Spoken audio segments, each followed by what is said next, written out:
following is a presentation of the Belly Up Sports Media Network. What is up, everybody, and what's happening? It is Blake and Dustin, and we are back here for another episode of the Uptempo Podcast. Dustin, we're here to talk a little baseball, basketball, and football tonight. A lot of things to talk about, a lot of things that have been happening on Auburn's campus, man, in the athletic department. Excited to have you tonight. How you been doing, man? I'm good, buddy. Like you said, we got a ton of things to get into, so I'm ready to get going, bro. Yeah, man. Look, let's start it off. Let's kick this thing off with the baseball team, man. A big-time midweek showdown in state with Samford. And Auburn handles business 13-3 in 8 innings. Kaysen with a big walk-off hit down the third base line. And, man, look, it started out close early. Zach Crotchfeld got the start, and he walked 2 guys in the first. But he battled his way out of it. And I think Butch showed us a little something that Zach's going to try to be a big contributor this weekend with him only throwing 1 inning. I think he is going to come out of the pen this weekend. And, you know, Butch kind of set it up with the pitching the other night that, he didn't want to throw anybody too long. Kind of like a couple weeks ago, I think it was going into that Florida series. He didn't want to throw anybody too long. I think like Tommy Vail threw an inning that midweek game. Yeah. He started the game and threw an inning or something like that. So he didn't want to go. He didn't want to send Zach too long. But this weekend we have Mississippi State, and the rotation was announced with Tommy Vail, I should say, going Friday night. And Herbert Holtz going Saturday, and Sunday is to be announced. I know people have been throwing names out there of who they think it should be. We can talk about that a little bit. But Dustin, first, man, what did you think about the Samford performance, the 13-3 victory, and your overall thoughts on that, man? Well, when you've lost 2 midweek games in a row, it's a big deal. And you can look at it and say, well, it's Samford, blah, blah, blah. But if we would have lost this game, then how big would it have been? I know I saw where you had retweeted the projections about how we were in the first 5 out. Honestly, I see that as a good thing because we haven't been playing good baseball for a while. We talked about that Sunday. It's not just we're playing bad baseball lately. Like, we've been playing bad baseball. So the fact that we're still right there, we're right on the edge, it speaks to just how much they respect the SEC schedule, and they look at us winning 1 out of 2 in some of these series, or 1 out of 3 in some of these series, and still give us some credit for it. So I can't stress how huge this weekend is. But but just for last night, man, like, we're coming off a weekend where the bats were kind of quiet in all 3 games to see everybody get going. Cole has 3 hits. Bobby has 3 hits. And I thought, and maybe I'm a little biased here because 1, I love Bobby, and 2, I'm just a sucker for a good throw from the outfield. I love it. Anytime I make my player on MLB The Show, I make him a center fielder because I'm trying to throw you out when you're round third, bro. That's my favorite play in baseball. And Bobby hosed him. Yeah, he did. He hosed Cap. That was sexy. That was sexy as hell. Cooper, I want to point this out about Cooper. Drew 2 walks. Had that big shot, but drew 4 walks this weekend. So, like, maybe his average isn't quite where it needs to be, and he had that slow start. But, like, he gets on base. He finds a way to get on base, and that's all that really matters. And then Bryson doing the typical Bryson things. Ike doing his thing last night. All the top guys showed out at the plate last night. So good to get the bats back going. And then, hey, 4 performances now, right? Friday night, Saturday, Sunday, and last night. 6 runs was the most you gave up in those last 4, and that was on Sunday. And I can deal with that on the back end of a weekend. The last game, you've thrown the majority of your arms. We've seen Sundays get a lot worse for us. So I could, right? Like, normally we win where we hold a team to 6 runs, or we're in the game more than we were this particular Sunday. So just good to see the bats kind of warm back up to where you say, okay, hopefully, you're back on track. This isn't a thing that kind of snowballs and becomes a thing. But you can say, hey, 4 games in a row now. You struck out 10 last night, and you only walked 3.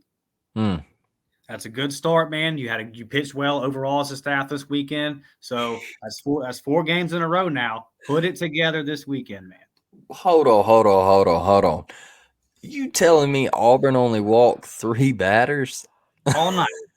And two of them were in the first inning, and Zach was able to get out of them. Yeah, man. Look, remember what I told you the other night when the top of our lineup didn't show up in Tuscaloosa? What we hit 160 in those guys that I mentioned the other night. All right. Well, like you just mentioned. All right. Cole Foster leading it off, 3 for 4. All right. Bobby Pierce in the 2-hole, 3 for 5. Ike Irish in the 3-hole, 3 for 5. Bryson Ware in the 4-hole, 2 for 4. All right. Cooper McMurray in the 5-hole, 1 for 3. All right. Average that up.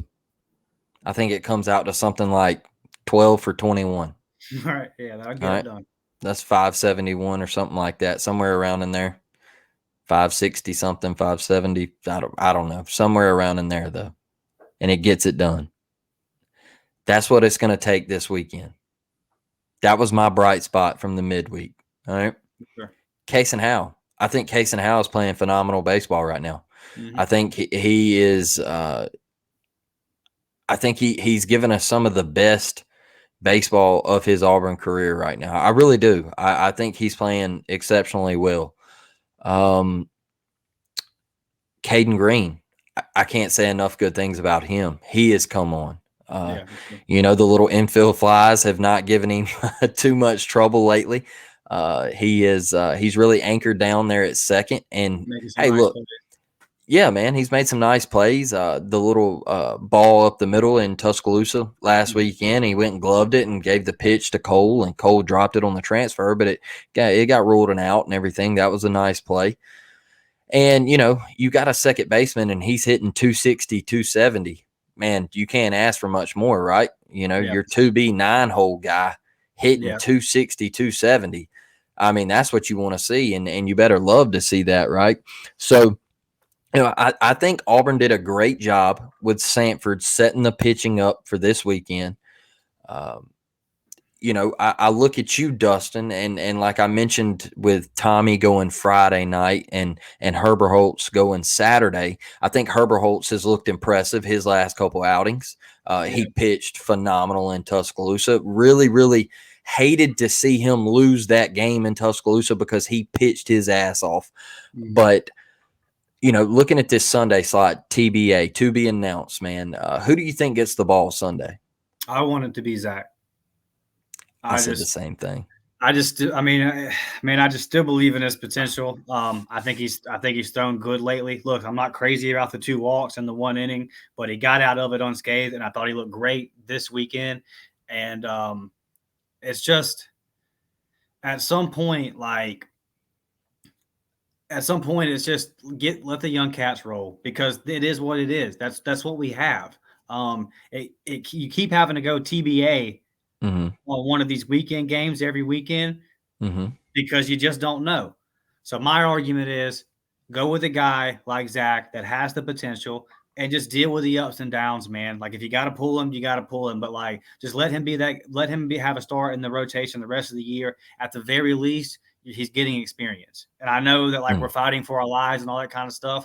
And if somebody else steps up in the way that Mason Barnett mid-season last week, and shout out to Mason having a good start down there with the Kansas City Royals and their farm organization this week.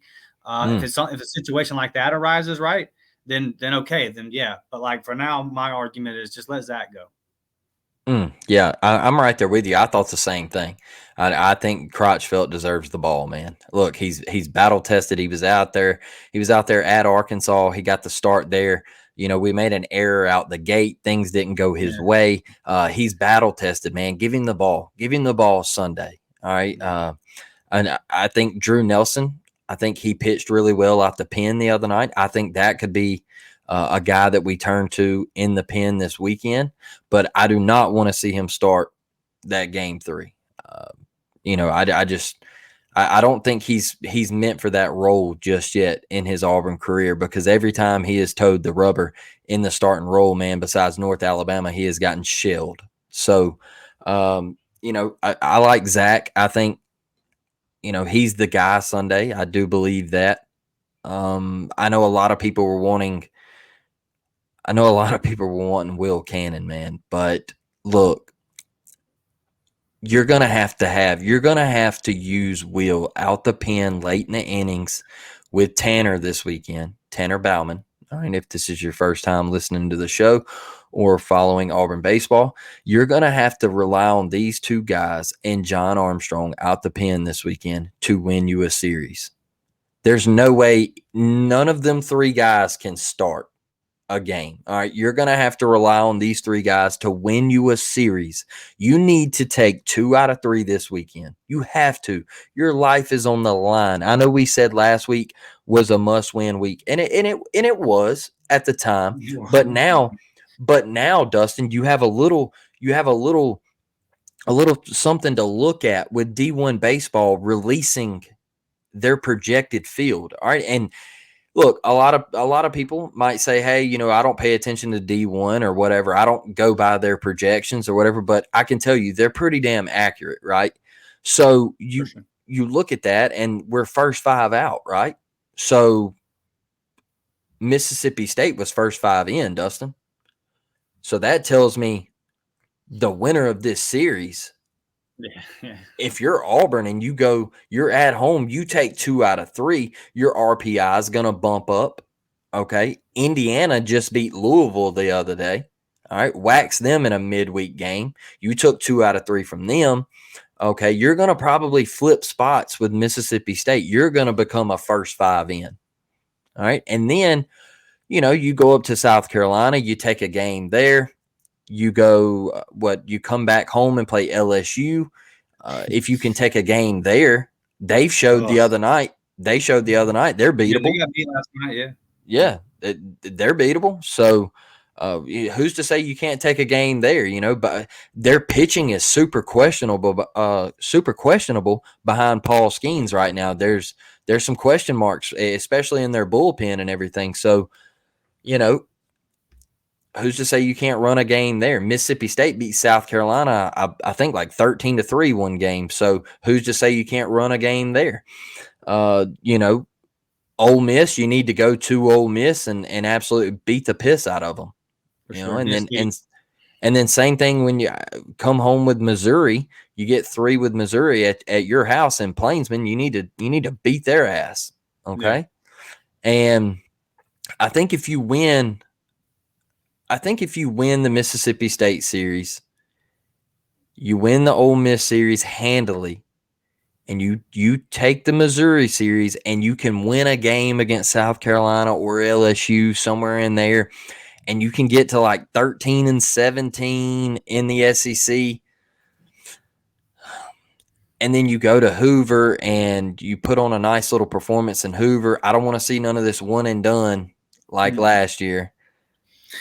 I think we can still get in. So there's still a little sliver of hope for Auburn with their NCAA tournament lives from what we have seen with D1 baseball's projections.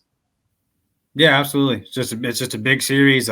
I said Sunday I think we need to go 5-0 in our next 5 games. I stand on that. Mm-hmm. I mean, if we go 2 out of, if we just win the series this weekend, I'm not going to be like, oh damn it, you know what I mean? But just definitely got to win this series. And here's the thing about sweeping: doesn't just 8-10 looks a lot more manageable than 7-11 or whatever the case may be with something like that. So absolutely, Dustin, I'll be honest with you. Okay, their pitching is not that great. All right. They walk just as many, I think, more than we do, if I'm not mistaken. It might be the one team that, Yeah, I think they're dead last in walks, so are pretty damn close to it. So that's a positive. Okay, they can hit it a little bit. They got some guys that can rake. But man, we need to jump all over them. Our bats cannot go cold like they did in Tuscaloosa. No. And we just got to come out and I would really, really like to see another solid performance from Tommy Vale on Friday night. Give us 6 innings and absolutely shove, cut down on the 4 walks a game that he always averages, maybe cut it to 2. I'll take 3. But you win that Friday night game, and damn it, you're at home. You win a freaking series on Saturday or Sunday. All right. Sure. Me, I prefer Saturday. Don't push it to Sunday. Go for a damn sweep on Sunday. Yeah. All right. People are counting you out, Auburn baseball. And this is to everybody in that locker room. If you do get your hands on this, bow your damn necks, win a series, because you're talented enough that you should be in the NCAA tournament. You're better than what you have showed to this point. Clearly. I mean, way better than what we have showed. Don't waste this lineup. Make a statement this weekend. Get hot going to South Carolina. Get hot. You know, hey, like Ole Miss said last year, don't let the Rebs get hot, right? Well, damn it, don't let the Tigers get hot, all right? Because we've gotten a taste of Omaha, Dustin, and we want a little bit more, wouldn't you say? Absolutely. I mean, we at least got to make the playoffs. You can't make a run to Omaha and then miss the damn tourney. So, well, hey, look at Ole Miss, man. They won the damn national championship, and they ain't even going to sniff it. they look rough. Yeah. Yeah, they. I'll be straight up with you. They're dog shit. But, man, let's kick it over to football. I know a lot of stuff's been going on over on the football front, and I know there has been a little ruckus going on with a quarterback on Auburn's roster, a well-known quarterback to the Auburn fan base, and that is Mr. TJ Finley, Dustin. Man, he made some controversial comments, and me personally, I don't know how he stays on the roster, Dustin. I really don't, man. I don't know if I would even want to play with a guy like that even makes those comments. I don't know if I want that guy as a teammate. And that's just me being straight up. All right. Right. I just don't know how you come to even saying that. But Dustin, if you could, man, just touch on TJ Finley's comments and how do you feel about those? So I know everyone was upset about, and I agree with you, about the part of where he said it's a slap in the face, right? Because, clearly we're not going to go into the season with just TJ and Holden. So, the lack of awareness, it's like, bro, there's no good program. Even Brian Harsin is not going to roll out here with 2 starters. Hell, he wanted to play 2 of you at the same time. So he wasn't going to run out with just 2 of you on the roster. Like, that just doesn't make sense. So I agree with everybody. That's a silly thing to say. Now, as a competitor, sure, that should have fired him up and made him want to, step up and win a job, yada, yada, yada. But like the way he worded it and said it, and he has a history, right? Like he's already, I mean, listen, I agree with what his dad said. 95% of what his dad said last year when he went on the podcast and did what he did. I didn't agree. I didn't think TJ or Robbie or anybody else was being put in the best position to succeed. Also, I've never seen that before because that's just not what a starting quarterback worth a grain of salt. His dad doesn't allow his dad. And you can say, well, he can't control his dad. You can say, Dad, don't do that. Absolutely. You know what I mean? Like, I'm sorry, but that's or you could call up the guy that ran the podcast and be like, hey man, let's not, I don't want this to come. I'm the QB. I don't want this to come out. Look, we all saw what it was.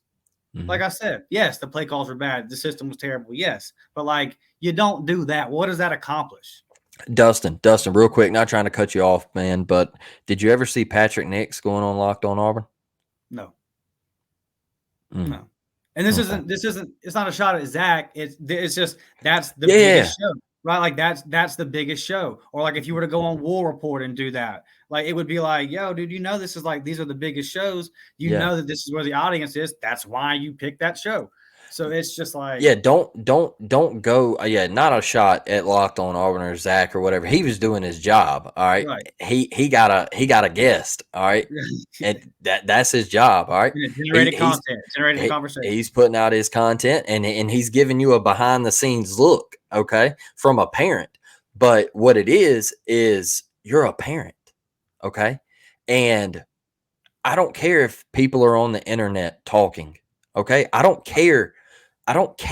You don't go onto a show. And like you said, yeah, I agree with some of the stuff he said. But now you're throwing this light on your son. And that was my thing, man, is like, it's just no sense in it. How many times could Patrick Nix have went on a show or the radio and said, you know what, damn it, the way y'all are treating Bo Nix is piss poor. All right. You know, Bo does this, and this. But he never once did it. All right. Now, at the end of Bo's thing, did, you know, whatever, his sister, whatever, it is what it is. It's over. All right. But Pat could have done something like that, but he didn't, man. He's like, hey, you know what? I'm not going to get involved in my son's playing career. Because when a parent starts getting involved into the coaching staff and throwing coaches under the bus, Dustin, man, that's middle school stuff, bro. Middle school stuff. It's like there's no sense in it. There's not, man. And you know, he hit on a lot of great points about Harsin, but still, like, you're putting that baggage on TJ, man. Yeah, it wasn't a good look. It hasn't stood the test of time well. I mean, we're still talking about it. Yeah. And so then you look at the TikToks last year, like just kind of goofy stuff. It's like that's not really QB1 stuff.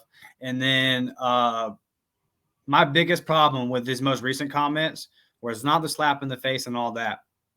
The host had to tell him, Blake, who Marcus Davis was. Mm-hmm. Okay, that's concerning to me. But the big one was had to tell him who Dylan Wade was and who Gunnar Britton was. Mm-hmm. So you trying to be the quarterback, but you don't know your left tackle? Mm-hmm. Super concerning. Very, very concerning. Either you're checked out, you don't know what it takes, or you just ain't got it. And I think it's a little bit of all three myself. And ultimately, when you're in this kind of battle and you're TJ, why are you going on this podcast and saying these? What does this even accomplish? Like, are you trying to get your message out there? Because the problem that the fan base with you, dude, is some of the things that we've laid out mixed with the play on the field. Like all the drama is not worth. I mean, you saw how long the NFL put up with a guy like Antonio Brown, right? I mean, he literally had to quit in the middle of a game for it to be done. So he got chance after chance after chance after doing just clownish things. He's a really good player. But like with TJ, it's like, yo, this doesn't match out to like the player that you are saying. He hasn't done some of the same things AB is doing. But I'm just saying, like, there's things to look at where you just say, I don't think this guy's all the good quarterbacks I know don't have this kind of stuff on their record. And you just give me Robbie Ashford, bro, because I know that Robbie's going to give it his all. I know that Robbie went out there and played hurt in a season that was dead last year that he didn't have to when TJ decided that he wanted to protect his eligibility and blah, blah, blah. So just give me a guy like 9. I think that he's overall a better leader. And also think about whenever the coaching change was made. TJ's parents made a big ruckus in the meeting with the administration saying that, well, are we going to be involved in the hiring process of the next coach? What? No, you'll find no. Like, huh? So just Dustin, quick story, bro. Quick story. So I went to the national championship game, and I think I've said this on the podcast before, but if you're a new listener and everything, here you go. All right, I went to the national championship game, the Final Four last year between North Carolina and Kansas, right? So me and my brother, we get to our seats and everything. So we're in Mobile. We drive to New Orleans and everything. 2-hour trip, right? We really thought Auburn was going to be there. So we get to our seats. First, we come off this elevator at the Holiday Inn, and we parked in their parking garage. And so this guy, this older man, he's got a North Carolina shirt. And he starts talking about like how Walker Kessler is going to be a bust and everything. And like, he just didn't give it his full potential at UNC and all this. Like, he'll never play in the NBA and everything. And I'm just sitting here going like, like I don't agree, but that's your opinion. I'm not going to sit here and argue with you, especially a man that looks to be in his mid 60s. I'm going to be respectful and everything and just let you go on about your day, right? So we get inside the stadium and everything, and we get to our seats, and there's these LSU fans, and they're sitting there, and I said, "Hey, fellas, how you doing?" And of course, I had on a Final Four T-shirt, and they didn't have any idea I was an Auburn fan. And so I was like, "LSU fans, huh?" And they were like, "Yeah, man, Baton Rouge, Louisiana." And like, "Oh, go Tigers!" And I was like, "Yeah, man." And I was like, "Well, me and my brother," I was like, "We're Auburn fans," and they were like, "Really?" And I was like, "Yeah." And first thing, dude, before I could make eye contact with the guy again, he looked at me and he said, "How you liking TJ Finley?" And I said, "Yeah, I was, yeah, it is what it is right now." And he said, "Wait till his parents get involved this year." And I said, "Huh?" And he said, "Wait till his parents get involved in the program this year." And I was like, "What in the world?" I was like, "His parents get involved." I was like, "Why would they do that?" I was like, "This is college football. Like, this Division I SEC football. Why in the hell would his parents get involved?"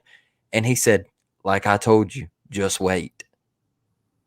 And boy, Right. all of a sudden, here it is. And I wish I had old buddy's number, because I'd send him a text and say, "My God, you were right, my buddy." Yeah, he called it. Absolutely insane, man. Like when he said that, it just kind of baffled me, because I was like, we're not in middle school anymore. I was like, this isn't Right. high school football, like freshman JV, BS that you always put up with, "Oh, my son ain't getting to play," and everything. This is SEC, best conference in the country, D1 football. And my God, here we go with the high school drama. So Yeah. yeah, man, I'm with you, Dustin. I think he eventually. What do we have till the 30th? I think he eventually hits the portal here in the coming days, man. Yeah, he has to. And before we get off on this topic, I just want to say, listen, dude, I don't know TJ Finley. I don't think that he's like a bad guy. Like, I don't think that he's, yeah. what I mean? He's probably a good kid, goes to class. Like, there's never been anything like really bad or crazy come out about him. So it's nothing like that. Yeah. I just think there's a large enough sample size now of play and some of this other stuff to say this isn't SEC QB1 lead us versus teams like Georgia and Alabama type material. Yeah. And I think Robbie's got that stuff inside of him. Look, I'm right there with you, man. Like, this isn't anything personal, like we're not attacking the kid about anything that he's done wrong. He's probably, like you said, he's probably a hell of a guy. He probably goes to class. He probably does everything that's asked for him. I don't know what kind of teammate he is, but I know Ike said that he was, it looked like he was a pretty damn good teammate. So I'm going to take it from a guy that gets to see some things and hear some things. And, he seems like a pretty good kid, man, but it's just not to cut you off, but I talked to Ike about this particular topic. Yeah. And he was not impressed. Really?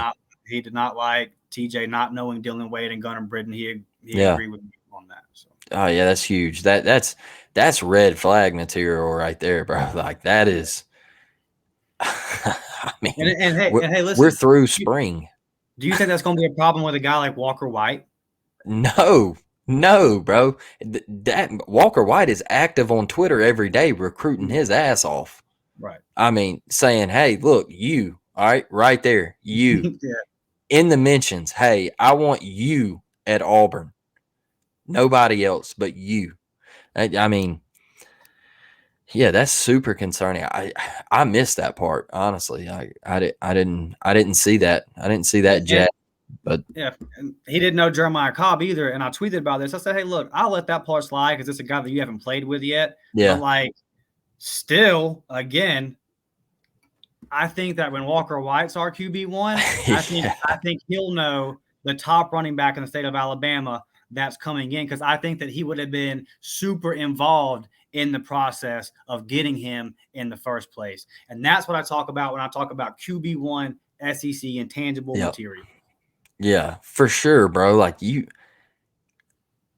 don't know Jeremiah Cobb. Like you hadn't checked a message board or anything, bro. Like you ain't checked nothing. You ain't checked no social media, Auburn sites or nothing and seen Jeremiah Cobb. Come on, man. Like that's insane. But Dustin, on the recruiting front, man, let's hop over here. I know you had a lot of big things to say about the football recruiting and right here, Martavius Collins. He commits to Auburn. Hugh freaking dogging it on the recruiting trail, man. Yeah. Can't say enough great things about him. This kid from Rome, Georgia. And I know you've got a lot to talk about here, man. Just tell us a little bit about Martavius and who could be the next commitment, man. So interesting thing here with Montavious is he was committed to Alabama, as most people know, and he was a high 4-star. And I always try to encourage people, don't get too caught up in the stars. Look at a guy's offer list, right? Because that's really going to tell you if a guy is a 3-star, but his offer list is Notre Dame, Ohio State, if something's out of this world, then you say like, maybe these evaluations are a little bit off or whatever. The argument here is they redo evaluations. Different services do it at different times, but this is the time of year where all the recruiting services do their reevaluate some guys. And we saw like Cam Coleman become a consensus 5-star because he got his 5-star rivals the other day. So stuff like that. And the argument here is that his stats just weren't as productive last year as they were in his sophomore year. But when you look at the offense that he was ran a little bit more and what he was asked to do, he was put in a much more of a blocking type role this year. And a lot of times when you see a high school player listed as an athlete, it's a guy that plays receiver / DB, does some running back, wildcat quarterback, whatever. You don't see a lot of big kids that are 6'3", 240 listed as athletes, but he's versatile. He can go out. There's plenty of highlights of him splitting the seam, catching the pass. Decent route runner, but he can really get down in the ground and move some guys. And I think that'll be more of his role in college, is he's going to be brought in to be more of a blocking type, an extra blocker in a goal line situation. But he has the athleticism to where you got to respect him. Like it's not okay, he's only blocking. Like the defense does have to account for him. And very interesting to watch a guy decommit from Bama and be a high 4-star. And then all of a sudden now he's a 3-star when he commits to Auburn. It's a tale as old as time. You can look at a guy like Jeremiah Cobb. If he would have committed to Alabama or Georgia, he would have been a 5-star. No doubt. So it just kind of is what it is at this point. So, but very excited to have him. He's the 5th commitment. This is more commitments already than we started the season with last year, and we're still a little bit behind. But I really think that when we get to Big Cat Weekend and some of those kind of events this summer, that we'll be at double digits by the season starts.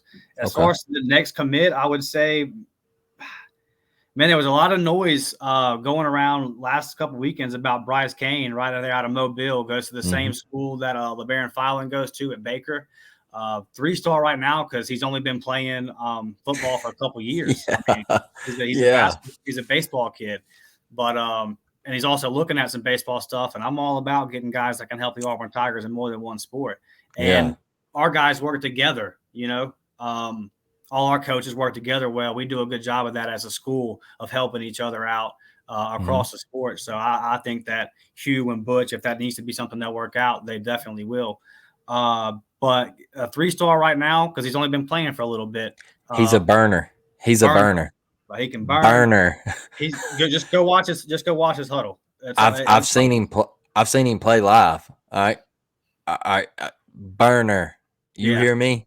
Can scoot, Dustin. I watched them in Theodore. They got blown out against Theodore, but damn, Theodore went to the semifinals and lost to Saraland, so that wasn't no slouch. But the Flowers kid, who I believe committed to Mississippi State, he was Baker's quarterback. He did a little rollout, and Kane just got behind the defense, man. I mean, just absolute speed, man, off the line of scrimmage, just puts the foot in the ground and gets off, man. Super impressive. And I found out that night he had only been playing football for like 2 years or something like that. Right. I was like, what? And I mean, just insane, man. The kid has the potential to be a star at Auburn. Mm-hmm. And I think that when you look at the main targets being Perry Thompson and Cam Coleman, those are the big guys that Hugh's known for getting. And then Bryce is more of a slot guy. So when you look at it, Hugh's got a plan.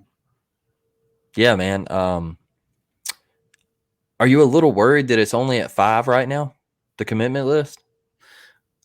I would like it to be a little bit more, but like Hugh's been very open and honest about it and saying that we're still behind because like it's just the way recruiting is set up now, man.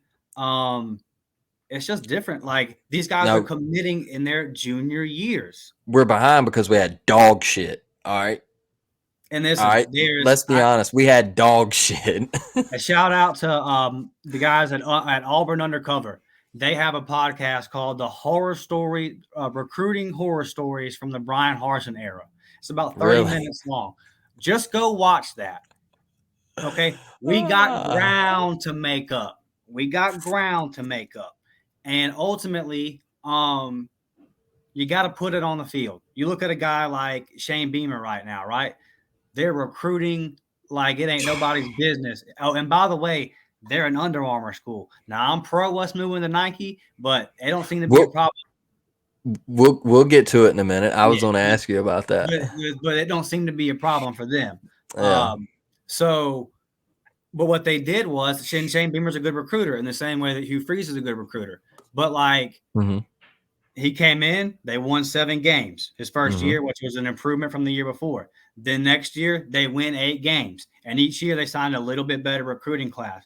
So they have 2 years where they can look at it. These recruits can look at them now and say, okay, not only is he a good recruiter that I want to play for, but now I have tangible evidence that this thing is going on the up and up. Same thing with a guy like Josh Heupel. Think about this. We hired Harsin, the Tennessee hired Heupel, and South Carolina hired Beamer all in the same offseason. You know, we see which ones panned out. But so yeah, we're just behind programs like that have that proof of concept. We come out here and win 7-8 games this year, it'll be the same thing. It'll just get a little bit better. Yeah, man. Excited for the football program. Excited for Hugh Freeze recruitment. Dude's been on the trail, man. He still hasn't been to sleep yet. It feels like just trying to flip a program upside down from, like I said, the dog shithole that we were in. And look, I'm just trying to be brutally honest with you. You know, you might not like it, but that's how I feel about it. I said during the season last year that we were the Titanic sitting at the bottom of the Atlantic Ocean. When you have Mississippi State fans, Ole Miss fans, and Vanderbilt fans making fun of you, something's wrong. Okay. Right. And what Hugh has done has already been phenomenal. It's been a long time since we've seen somebody work that hard, right? And Cadillac can't go unnoticed. Everything that he did mid-season, just phenomenal. And like we've mentioned before on this show, Dustin, we'll never forget that intro with him and Cole. Probably, in my opinion, top 10 Auburn moment in my lifetime. Just the excitement of Cadillac saying, hey, we got to get back to playing Auburn football, because that wasn't it. Okay. And yeah, man, I'll say that. I'll happily say that top 10 moment in Auburn history in my lifetime. I'll go down on that hill if you don't agree. So man, we were 3-5, 3-6. Like, don't remind me. Sold out. Tiger Walk, sold out, nuts. Like, that showed, like you've said many times, that saved us that night. That showed what this fan base is all about. And my brother was at the game, and he said it was cold as hell that night. Yeah, for sure. Like, he said it was freezing. So he was like, a lot of people shy away from the weather and everything. And if it's cold, you're 3-6, you might not want to go to a ball game, right? or 4-5 or whatever we were. Yeah, it didn't matter. 4-7, 4-6, whatever. But man, let's jump over here to the basketball side of things. I know that when we made this banner, it was just Joe Nye entering the draft while maintaining his college eligibility. But now Jalen Williams has also announced that he will be doing the same thing. I fully expect both of these two guys to be back. No panic. Even Bruce retweeted a thing about Joe Nye and was like, "Hey, look, basically saying he'll be back, right?" I mean, come on. So that's not right, for sure. Yeah. What do you think about these two guys going to the NBA draft and just getting a grade, getting to play in front of scouts? I always think it's a great thing, kind of like Flan did last year. Yeah, 100%. I think it's the right move for both of them to make. Just go see what's up. Go see what you got to improve on. We don't expect these guys to get drafted. There's no shade on them. They're just not really there. They have the potential to be. Yeah, for sure. For sure. They pop this year and they'll be right there, especially a guy like Janai. So go test the waters, go find out kind of where you sit on that order. Like, you know, if they said, hey man, if there was 3 rounds, you'd be in the 3rd. So you say, okay, like you'll get an idea where you're at. So I'm all for it. And I say they wouldn't, both these guys are team guys that love Bruce. There's no panic here. They're not going to put Bruce in a bad situation. What I'm saying is everybody's got a handle on this. Bruce knows, he's got a plan. This is everything's ironed out and good to go. I expect both these to be back next year. And we saw Flan had a good experience doing this last year. He showed out in front of the scouts and kind of had his name pop a little bit. So I think both these guys can do the same thing. Well, Dustin, let's talk a little bit about Flan. What do you think he is going to do with Wes leaving the program and going over to Ole Miss? Do you think he enters the NBA draft? Do you think he goes to Ole Miss? Do you think he stays at Auburn? And then what are Bruce Pearl's portal targets? Who could Auburn be getting to come in? And your thoughts on that, man? So I think that if Flan did the draft process last year, at the very least, we can expect him to do what we just talked about, Janai and Jalen doing. Sorry, because it's like you did it last year. Why wouldn't you? And he came on strong at the end of the year this year, so why wouldn't he do it again? And if he has another good performance in front of those same scouts, maybe one of them just says, "Hey, man, we might take you in the 2nd round." So like it doesn't hurt him at all to go do it again. I think he will at the very least do that. But honestly, I look at Bruce's portal targets, and I have to say, man, he's got a lot of 3s coming in. There was a 3 there today. Gulf South Player of the Year, D2 school at University of Alabama, Huntsville. Chaney Johnson, 6'7", 215, a 3/4 guy. And then also Jalen Tyson from Texas Tech. He'll be visiting soon. And his assistant coach, Corey Williams, will be coming over from Texas Tech most likely and be filling Wes's spot. So that's kind of one of them things where we saw with like Philip Montgomery bringing Dylan Wade, basically kind of that deal. So and he's a pure 3, 6'7", 210 pounds. He shot he's had average 10.7 points, 6 boards a game, a steal and a half on 8% from the field, and 40% from deep. So I think when you lose this focus on 3 spot, I think there might be an next Flan is not going to be back. So Flan not returning, which I think everybody kind of figured, especially when Wes decided to head to Ole Miss. But, that's expected. That's fine. I think Auburn basketball is in a good spot. I'm not really sweating it. I think Bruce, man, he's got everything under control. He knows what he's doing. We're good. I'm not going to sit here and sweat the portal right now. Auburn's a hot spot. It's a bright destination for basketball right now. And hell, this was probably, people say one of your most disappointing seasons, and you won a damn NCAA tournament game. So, I mean, what's there to be mad about, Dustin? No, the future's bright. You've still got those 2 stud guards coming in the 24 class, and you don't move on like Peyton Marshall if you don't have a game plan there for the big that you're going to bring in. And so I have complete trust in BP. I think that the struggles down the stretch last year really just he had to work his ass off to get us into the tournament. And I think we're going to like the team that we field next year. Might not be as good as what Musselman's putting together at Arkansas. I mean, good Lord. But yeah, he's freaking getting everybody.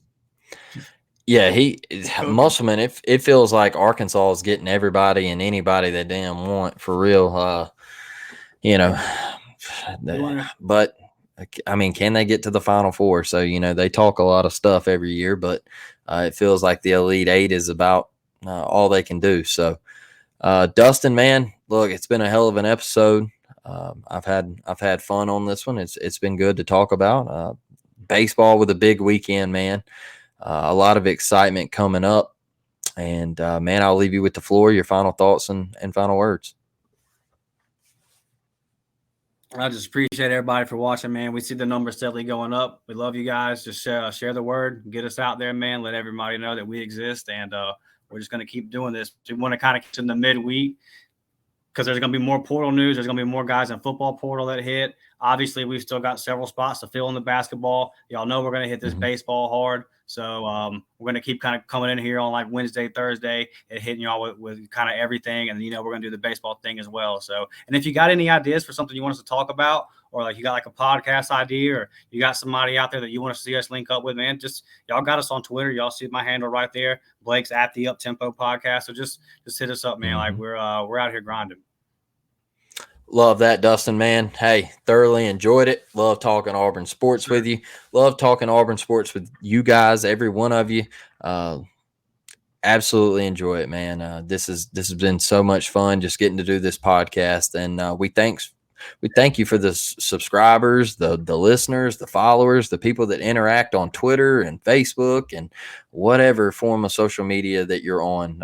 We have a blast doing this. So. Like always, I'm going to leave you guys with a War Damn Eagle, and we will catch you on the next one. We're out.